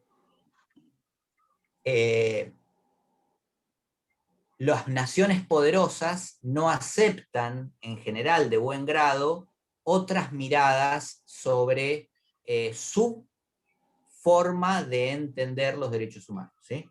Hay un caso muy interesante. Sí. Perdón. Creo que otro Dale. factor importante podría ser también los derechos de las comunidades indígenas en el artículo 18, que se incorporó en el Código Civil y Comercial, y también en la Constitución, en el artículo 75, inciso 17. Que ahí Exacto. como que ampliaron mucho lo que vendría a ser los derechos de las comunidades indígenas, que tal vez si antes se los respetaba, no tanto porque usurpaban sus tierras y nada, no eran reconocidos. Tal cual, tal cual. Eso genera otra tensión. Bueno, pero no se los voy a contar ahora el caso porque si no, nos vamos a ir muy lejos. Yo sé que en algún momento va a salir, así que no hay problema. Genera una tensión. Ahí, profe. Sí. Claro, no, podría ser también que haya uniformidad en cuanto a considerar qué comunidad es indígena o no, también, ¿no? Ahí habría... También, bueno, eso es toda una discusión. Bueno, en Argentina tenemos una ley que no sé si, ojalá tengamos tiempo para verlo cuando vemos en la bolilla 10, pueblos originarios. Hay una ley que tiene mucho que ver con eso, cómo reconocemos, cómo le damos ese carácter de comunidad a determinada comunidad. Nos quedan nada, 10 minutos, se nos fue volando. Les puedo decir que no pasé ni el 10% de las diapos que tengo, pero no importa. A mí me gusta mucho más que ustedes comenten y participen que hable yo solo y vayamos rápido. Total, vamos a tener tiempo de llegar bien al parcial. Si nos tenemos que tomar 1 o 2 clases, no hay problema. Así que vamos lindo. Fíjense, para que ustedes tengan una idea de qué hablamos cuando hablamos de universalidad. En el momento en que se hizo la Declaración Universal de los Derechos Humanos, casi 2/3 de la población mundial, aproximadamente, lo digo, casi 2/3 de la población mundial vivían bajo un régimen colonial. ¿Sí? Fíjense, la India, ¿sí? Hoy el segundo país más numeroso de la Tierra, y en ese momento, no sé, casi estaría, recién se independizó en 1947, la declaración es de 1948, ellos llegaron a participar, pero estaban ahí, ¿sí? Casi todo el África se independiza, y sobre todo las poblaciones más grandes, fíjense que se independiza a partir de 1950, ¿sí? El sudeste asiático, Vietnam, Profe, Camboya, falta Sudán Guinea. del Sur. Falta Sí. Sudán del Sur, 2012. Bueno, fíjate, mirá, todavía tenemos, pero ese, lo que pasa que se independiza de quién, Sudán del Sur. Bueno, de Sudán. Claro, ojo, yo estoy hablando, igual está muy bien lo que vos decís, pero yo estoy hablando del proceso de descolonización de aquellas colonias que eran de origen europeo. ¿Por qué les quiero decir esto? Pero igual está muy bien lo que decís, hay todavía entidades nacionales que se siguen formando. ¿Por qué? Porque evidentemente Sudán del Sur tiene una diferencia con lo que es Sudán, que hace que tengan que formar un Estado-nación aparte. Lo mismo que Kosovo, por ejemplo, que tampoco está acá, ¿sí? Que todavía no está reconocido inclusive por muchas de las porque se naciones quiere separar de occidentales. Serbia. Exactamente. ¿Sí? O en Irlanda España, por también ejemplo. podría ser un ejemplo. ¿Cuál? ¿Cómo? Irlanda, la República Irlandesa, con los problemas que hubo con Irlanda del Norte. Ya está dividida. No, sí, Ya ya está está dividida, pero podría haber sido un ejemplo. España puede ser un Escocia, ejemplo. no, pero está bien, Brisa, pensemos que Escocia hizo un plebiscito hace 2 años para ver si se 43%. separaba de Gran Bretaña o no. ¿Sí? Mm. Igualmente, ojo, tengan en cuenta que tanto el caso de Irlanda como el caso de Escocia, estamos hablando de no un proceso, a ver, no sé si no se puede hablar de un proceso de descolonización, porque el proceso británico de juntar coronas también es bastante complejo, pero no son ajenos culturalmente, ¿sí? Como Sudán y Sudán del Sur, si bien se terminan separando de una entidad bastante más cercana que la idiosincrasia europea. Pero Como en en este España, ¿no? proceso, o España con Cataluña, eso. Cataluña, País Vasco. Exacto.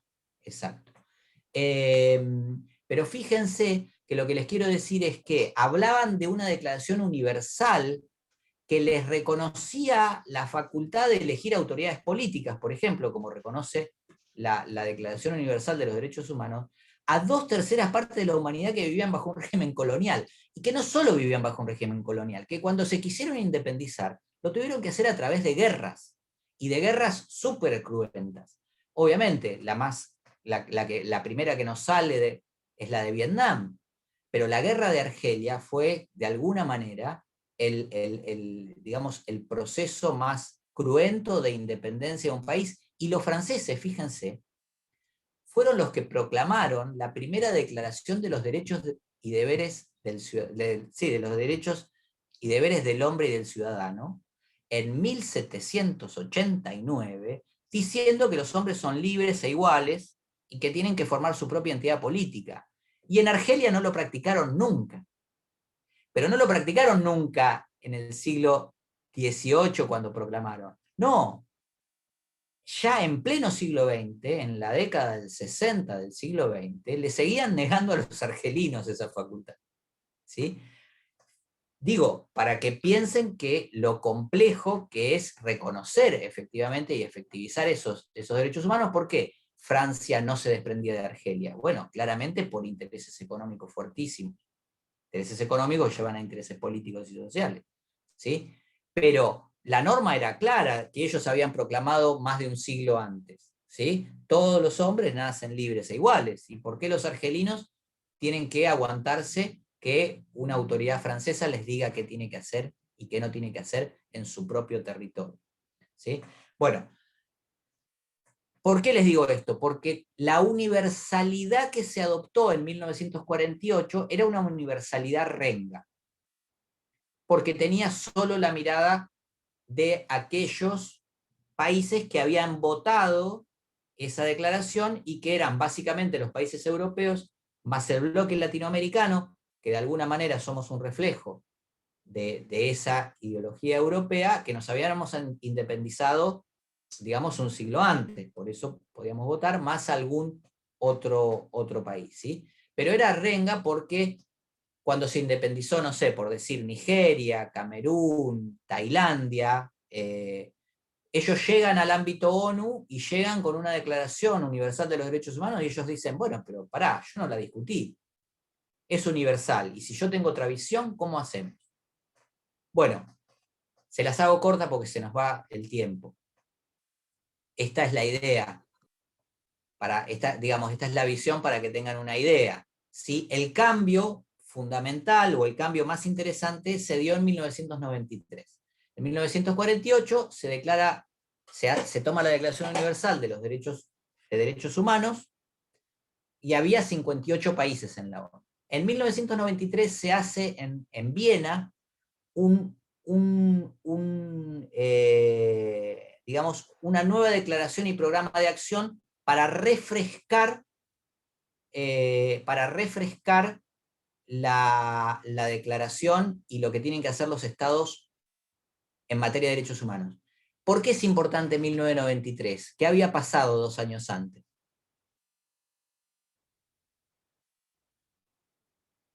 La caída del muro. Exacto. El bloque, digamos, soviético o el bloque socialista, el bloque del mundo que agrupaba países en torno a la organización socialista del Estado, se había desmoronado, ¿sí? Quedaba apenas Cuba y Corea del Norte, digamos, ¿no? Y Manuel dice más o menos, China, bueno, podemos discutir algunos casos, pero lo que les quiero decir es que el bloque fundamentalmente que sostenía ideológica, económica y políticamente a esos países, que era la Unión Soviética, en 1991 deja de existir como tal, por lo tanto además se genera la formación de otros estados nacionales, como 15 estados nacionales diferentes, que estaban bajo la órbita de la Unión de Repúblicas Socialistas Soviéticas, etcétera, etcétera. Bueno, eso más o menos ya lo tienen visto, pero por eso fue importante que en Viena se reunieran de nuevo todos esos países que no habían estado presentes en 1948, muchos eran países nuevos, muchos traían su pasado de haber estado bajo la órbita de otros países, no solo coloniales europeos, sino también los que habían estado bajo la órbita socialista de la Unión Soviética, ¿sí? Entonces lo que hacían era, lo que van a hacer va a ser reafirmar esos 30 artículos de la declaración. Y lo van a reafirmar pactando políticamente. Y hay un pacto político claro, entre el mundo musulmán, sobre todo, que tenía su propia declaración de derechos humanos del Islam, ¿sí? También hecha hace muy poquitos años, en 1993, la habían hecho hace muy poquitos años, me acuerdo si a finales de la década del 80, ahora no tengo el año preciso, y habían dicho, ojo, el Islam tiene sus propios derechos humanos, y nosotros no vamos con la Declaración Universal. Entonces, bueno, hubo una negociación política ahí entre los países y entre más de las 7.000 organizaciones no gubernamentales que participaron en esa declaración, y pactaron, sobre todo acá había una negociación fuerte, ¿saben por qué? Porque el bloque occidental liderado por Estados Unidos, durante toda la Guerra Fría, promovía un tipo de derechos, que eran los derechos que se llaman civiles y políticos, los derechos de primera generación. Y el bloque socialista o soviético promovía otro tipo de derechos que son los derechos económicos, sociales y culturales. Entonces, esa puja incluso generó 2 tratados, ¿sí? Que nosotros los vamos a estudiar, 2 tratados diferentes. ¿Por qué? En la Declaración Universal no hay separación de derechos. Están algunos derechos que son económicos, sociales y culturales y otros que son civiles y políticos en el mismo grado, ¿sí? Y con el mismo grado de obligatoriedad para los estados, para su cumplimiento. En cambio, luego la Guerra Fría hizo que se hicieran 2 tratados diferentes, uno de unos derechos que promovía una potencia y otros de otros derechos que promovía otra potencia.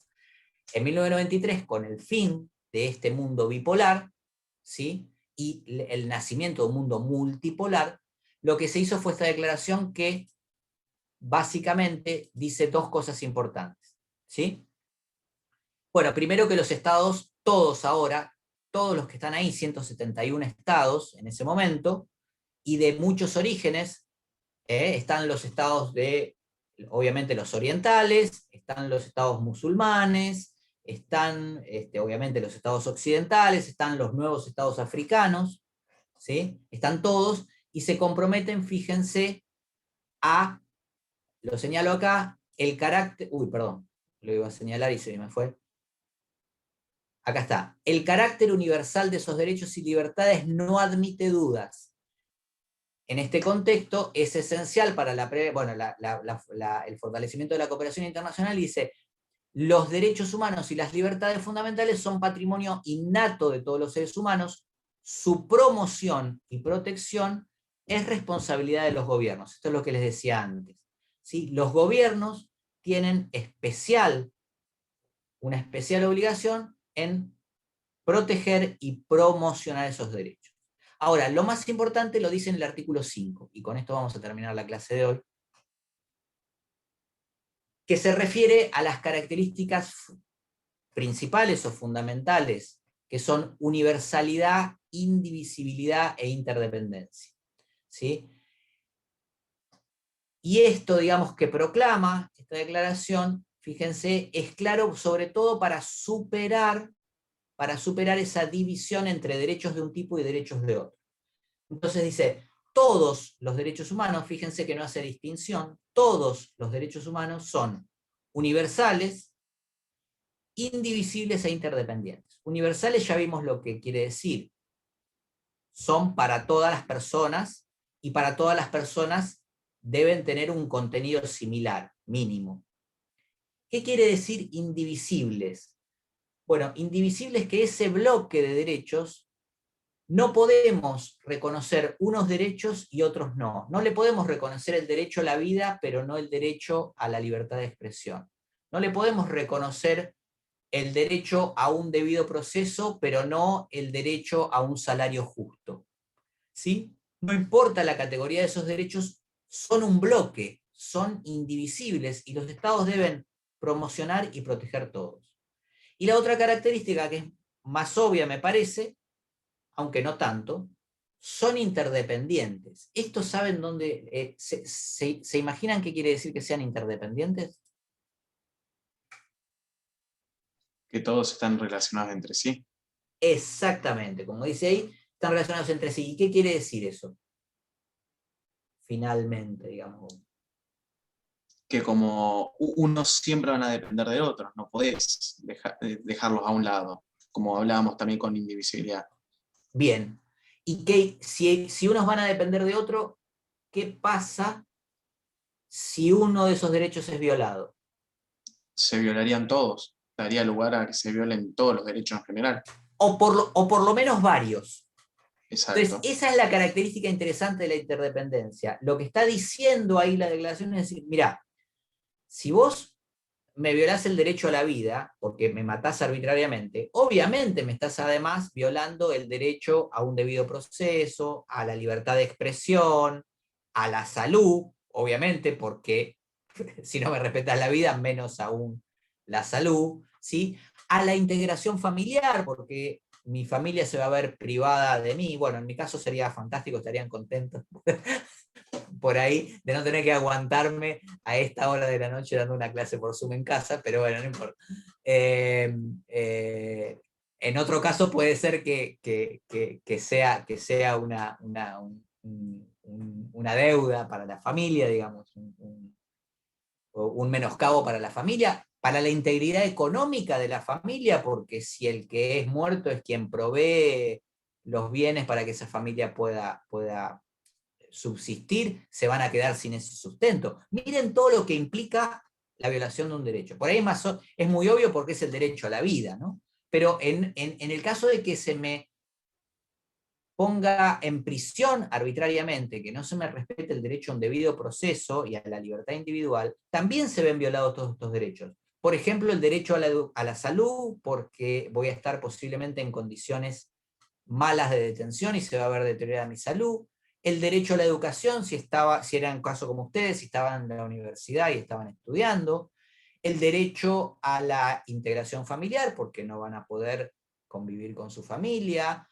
El derecho a la libertad de expresión, porque si están presos, olvídense que van a poder expresarse muy libremente, sin duda, ¿no? En estas condiciones, si están presos arbitrariamente. Es decir, la interdependencia significa cuando se viola un derecho, generalmente hay una serie de derechos que van concatenados en esa violación. Cuando ustedes lean un fallo de la Corte Interamericana, lean algún fallo de la Corte Interamericana, la parte resolutiva, eso surge muy claro, porque la Corte Interamericana dice, bueno, declaramos que tal Estado violó tal derecho, tal otro, tal otro, tal otro, tal otro. Y si ustedes lo van a buscar, van a ver que puede ser el derecho al debido proceso, a la salud, a la vida, a la libertad de expresión, están todos relacionados, ¿sí? Y no hay casi fallo de la Corte Interamericana de Justicia que se centre en un solo derecho. O sea, siempre hay un derecho violado principal, ¿sí? Pero están un plexo de derechos porque son interdependientes.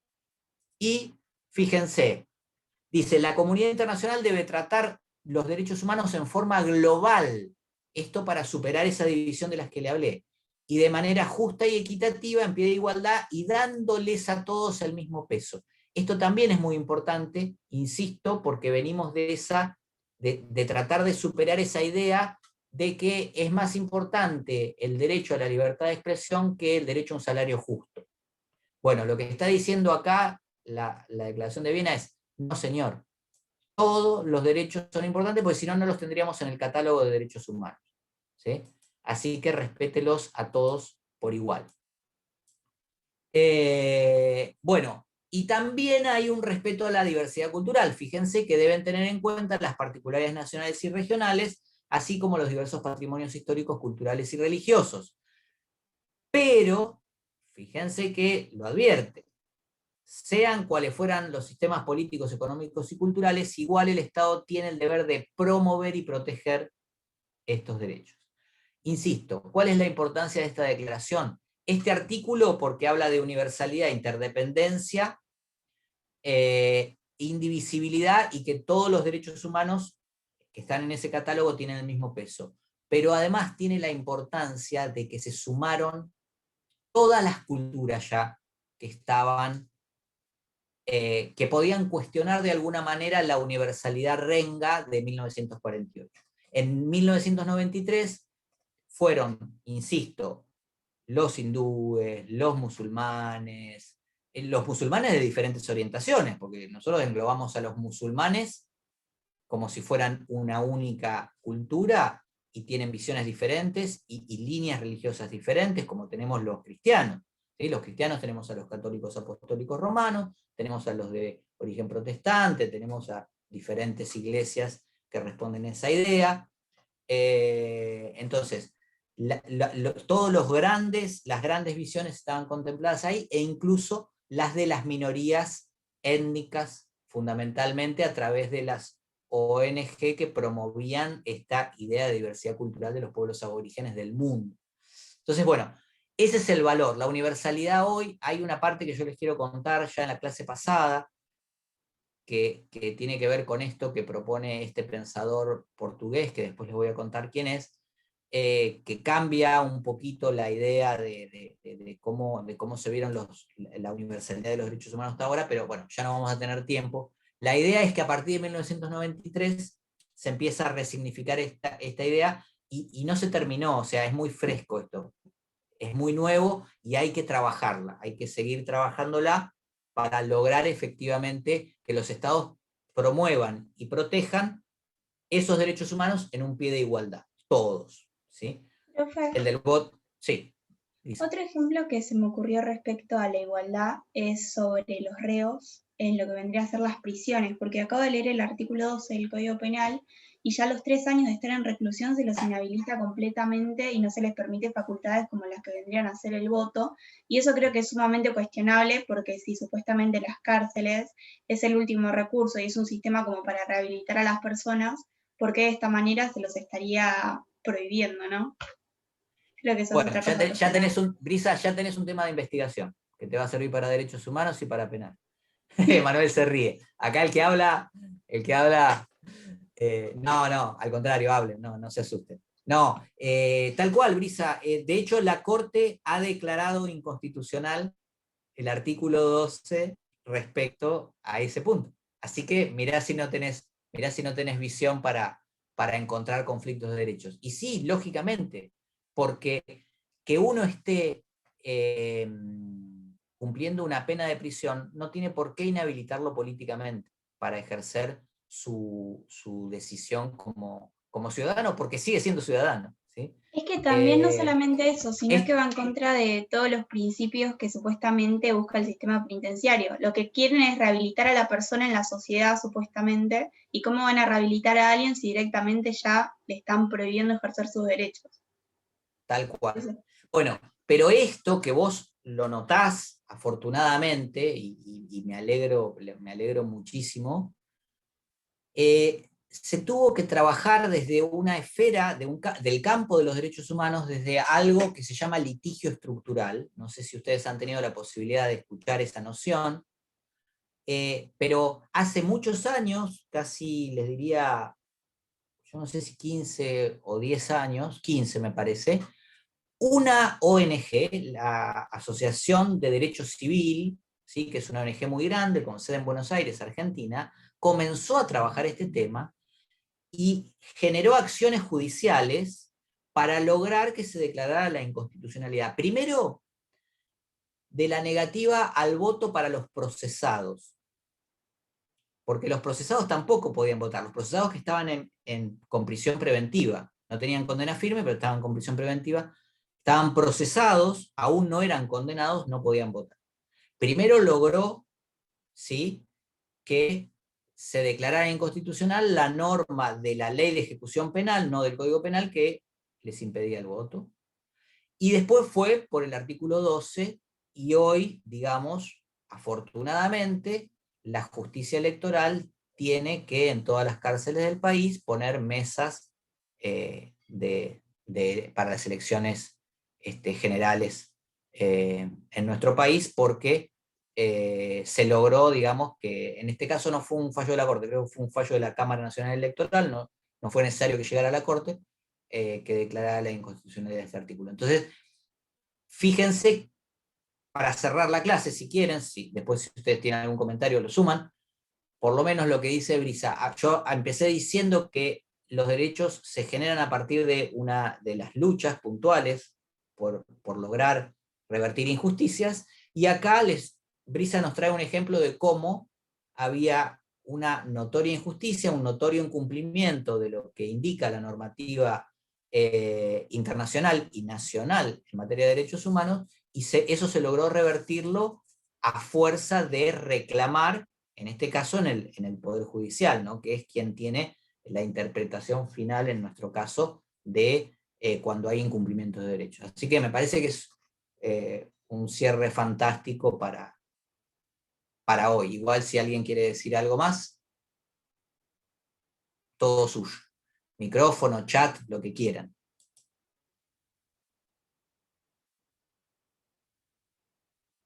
Bien, acá no había visto. Solange nos puso... Estoy buscando... Clara pone, estuve buscando la bandera de los apátridas de Río 2016, no lo había puesto. Y acá Solange nos comparte la publicación del CELS sobre el fallo de Salta, ¿no? Del año pasado. Es muy interesante también este fallo para trabajarlo. No sé si alguien quiere decir algo. Muy buena clase. Bueno, me alegro. Bueno, si no los distraigo más, que ya nos pasamos bastante. Nos vemos en principio el jueves que viene. Yo ahora voy a poner en visible el PowerPoint. módulo, sí, y el módulo de esta clase, digamos, que tiene esa actividad que les dije y tiene la bibliografía. Yo ¿Sí? más que nada porque quiero el mapa ese. Que lo necesito. ¿Vos querés el mapa? Sí, más que nada lo quiero extraer porque me gustó mucho. Bueno, me alegro. Igual, está bueno trabajar con estas cuestiones, todas las cuestiones, trabajarlas con mapas siempre ayuda mucho. Sí. Bueno, nada, lo pongo por ahí, si no es hoy, que ya es tarde, va a ser en el transcurso de mañana. ¿Sí? Por ahí Una consulta, dado que hablaba tanto de Arabia Saudita, pero Arabia Saudita no tiene un sistema partido en dos, un sistema para los nacionales y otro para los extranjeros sobre el tema de derechos, tanto constitucionales como derechos humanos. Por eso Dubái, por eso tienen a Dubái ahí, ¿no? Por eso tienen ahí a su enclave, su zona económica exclusiva. Exacto, porque son tradicionales, pero no son tontos, ¿no? Evidentemente. Está muy bien, claro, sí. Sí, es un sistema, yo no lo conozco en profundidad, te soy sincero, Manuel, pero sí tienen esa doble cuestión, digamos. Sí, para los que son nacionales y más que nada que siguen una doctrina religiosa, tienen la ley de la... Bueno, no me acuerdo ahora. Del Corán. Del Corán. La ley del Islam, ley sí. Islámica, y para los que son extranjeros o por lo menos no son islámicos, tienen una ley aparte. Un código aparte, un civil, penal, claro. Derechos humanos. Lo que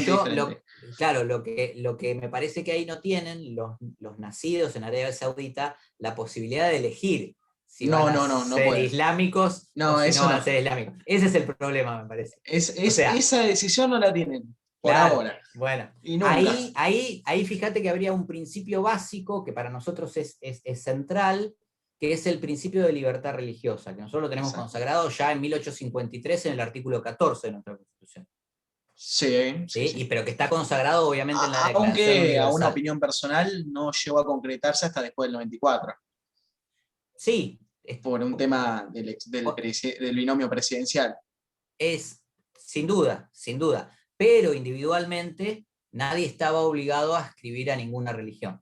Si quería ser presidente, bueno, tenía que decir que era católico apostólico romano. Sí. Pero si no quería ser presidente, podía tranquilamente.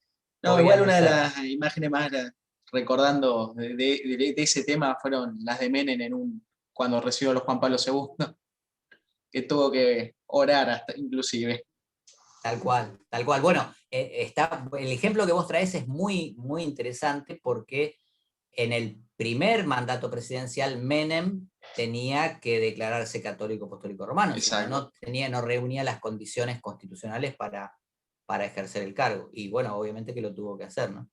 Claro, igual cuando falleció lamentablemente, en el féretro pusieron la bandera, el féretro islámico. El símbolo. Sí, de hecho está, creo que también fue enterrado en en el cementerio islámico, ¿no?